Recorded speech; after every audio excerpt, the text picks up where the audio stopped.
সম্মানিত দর্শকবৃন্দ, আজকে ইরান ইসরায়েল যুদ্ধ নিয়ে কথা বলছি।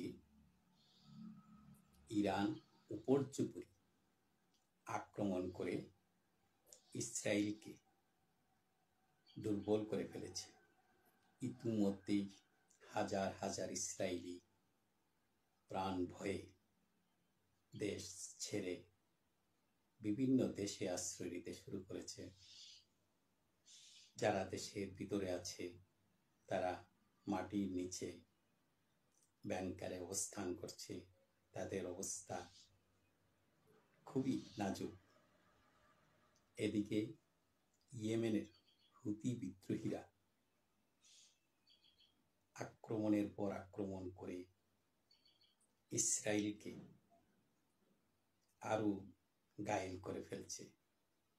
ইসরায়েলের সবচেয়ে বড় বিমানবন্দর, সেই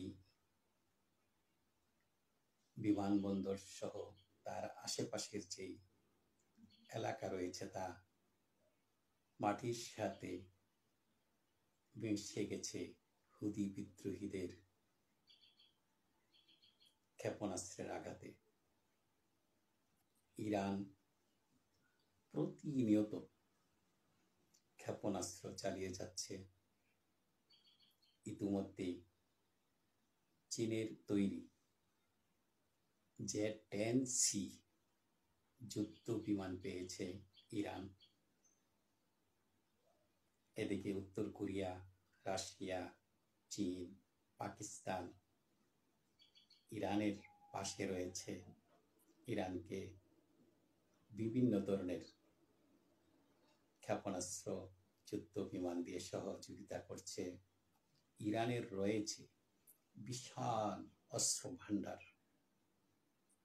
ইরানের প্রেসিডেন্ট বিশ্ববাসীকে আমন্ত্রণ জানিয়েছেন ইরানের যে আক্রমণ তার লাইভ মোবাইলে দেখার জন্য।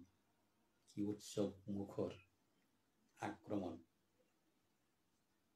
বিশ্লেষকরা বলছেন গত 20 বছরে পৃথিবীর কোনো দেশ এভাবে অন্য কোনো দেশের উপর আক্রমণ করেনি। ইরানের আক্রমণের পর আক্রমণে ইসরায়েল দিশেহারা। গগনচুল্লী ভবনগুলো মাটির সাথে মিশে যাচ্ছে। এই হামলা অব্যাহত থাকলে গাজার অনুরূপ অবস্থা হবে ইসরায়েলের। দর্শকবৃন্দ, আজকের মতো এটুকু বলে